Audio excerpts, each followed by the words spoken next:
اصحاب کہف کا سچا واقعہ جس کا ذکر قرآن مجید کے اندر بھی آیا ہے۔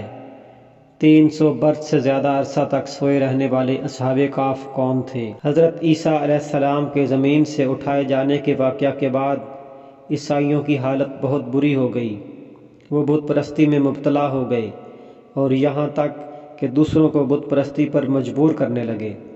ان میں دقیانوس بادشاہ بہت ظالم تھا، جو بت پرستی پر راضی نہ ہوتا وہ اس کو قتل کر ڈالتا۔ انہی میں سے اصحاب کہف جو کہ معززین اور ایماندار لوگ تھے، دقیانوس کے ظلم سے اپنا ایمان بچانے کے لیے بھاگے اور قریب کے ایک پہاڑ میں ایک غار کے اندر پناہ گزین ہوئے۔ وہ وہاں سو گئے۔ 300 برس سے زیادہ عرصہ تک اسی حالت میں سوئے رہے۔ جب بادشاہ کو معلوم ہوا کہ اصحاب کہف اس غار کے اندر ہیں تو اس نے حکم دیا کہ اس غار کو ایک دیوار کھینچ کر اس کا منہ بند کر دیا جائے تاکہ اصحاب کہف اسی غار کے اندر مر جائیں اور یہ غار ان کی قبر ہو جائے۔ دقیانوس نے یہ ذمہ داری جس کو سونپی وہ ایک نیک شخص تھا۔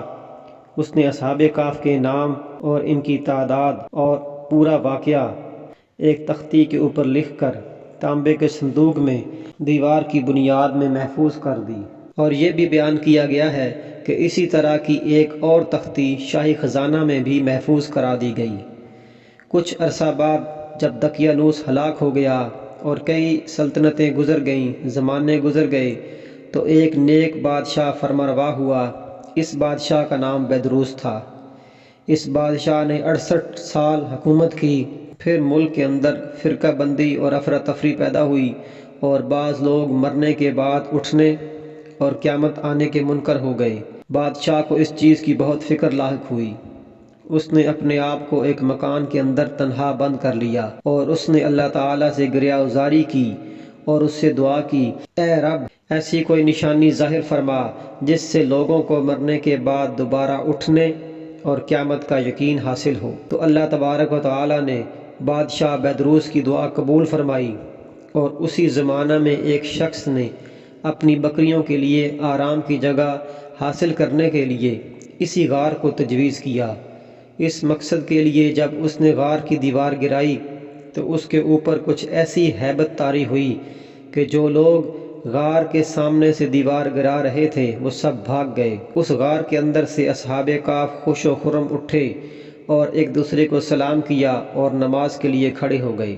فارغ ہو کر اصحاب کہف نے اپنے ایک ساتھی یملیخا سے کہا کہ آپ جائیں اور بازار سے کچھ کھانے کو لائیں اور یہ خبر بھی لائیں کہ دقیانوس کا ہم لوگوں کے بارے میں کیا خیال ہے۔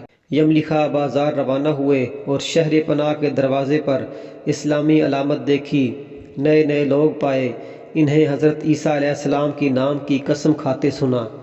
تعجب ہوا کہ یہ کیا معاملہ ہے، کل تو کوئی شخص اپنا ایمان ظاہر نہیں کر سکتا تھا، حضرت عیسیٰ علیہ السلام کا نام لینے سے قتل کر دیا جاتا تھا۔ آج اسلامی علامتیں شہر پناہ پر ظاہر ہیں، لوگ بے خوف و خطر حضرت عیسیٰ علیہ السلام کے نام کی قسمیں کھاتے ہیں۔ پھر آپ ایک نان کی دکان پر گئے اور خریدنے کے لیے اس کو دقیانوسی سکہ کا روپیہ دیا جو صدیوں پہلے موقوف ہو گیا تھا۔ اس کو دیکھنے والا بھی کوئی باقی نہ رہا تھا۔ بازار والوں نے یہ خیال کیا کہ کوئی پرانا خزانہ اس کے ہاتھ آ گیا ہے۔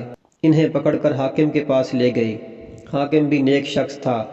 اس نے اس سے دریافت کیا کہ خزانہ کہاں ہے۔ یملیخا نے کہا، خزانہ کہیں نہیں ہے، یہ روپیہ ہمارا اپنا ہے۔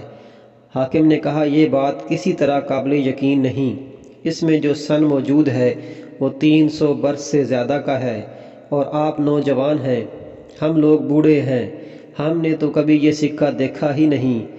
یملیخا نے فرمایا، جو میں دریافت کروں وہ آپ ٹھیک ٹھیک بتائیں تو مسئلہ حل ہو جائے گا۔ یملیخا نے کہا، یہ بتائیں کہ دقیانوس بادشاہ کس حال و خیال میں ہے۔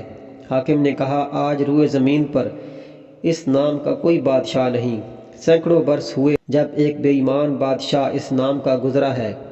آپ نے فرمایا، کل ہی تو ہم اس کے خوف سے جان بچا کر بھاگے ہیں۔ میرے ساتھی قریب کے پہاڑ میں ایک غار کے اندر پناہ گزین ہیں، چلیں میں آپ کو ان سے ملا دوں۔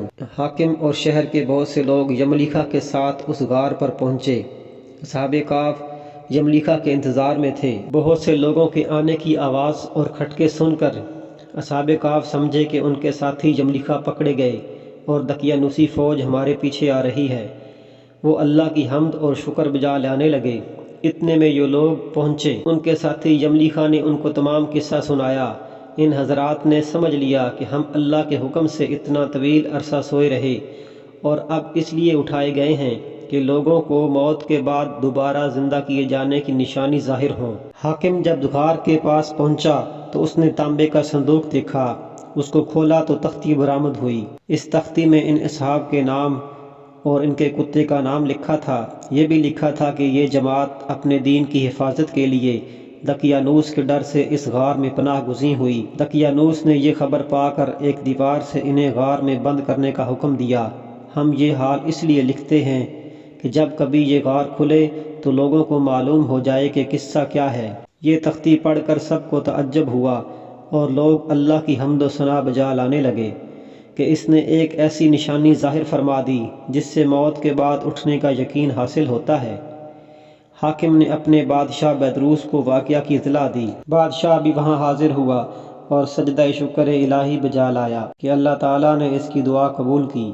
اصحاب کہف نے بادشاہ سے معانقہ کیا اور فرمایا ہم تمہیں اللہ کے سپرد کرتے ہیں اور سلام کیا۔ بادشاہ کھڑا ہی تھا کہ اصحاب کہف دوبارہ اپنی خوابگاہوں کی طرف واپس لوٹے اور مصروف خواب ہو گئے اور اللہ تعالیٰ نے انہیں وفات دی۔ بادشاہ نے ایک صندوق میں ان کے جسم کو محفوظ کیا اور اللہ تعالیٰ نے رعب سے ان کی حفاظت فرمائی کہ کسی کی مجال نہیں کہ وہاں پہنچ سکے۔ بادشاہ نے غار کے سامنے ایک مسجد بنوائی۔ بادشاہ نے ایک دن مقرر کر دیا۔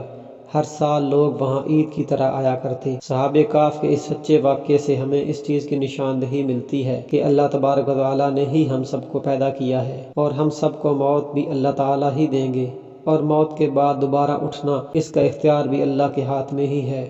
اور ہم سب کو اللہ تبارک و تعالیٰ سے دعا کرنی چاہیے کہ یا اللہ ہم سب کو ایمان کی طاقت سے لبریز فرما اور ہم سب کا خاتمہ ایمان کے اوپر فرما، آمین۔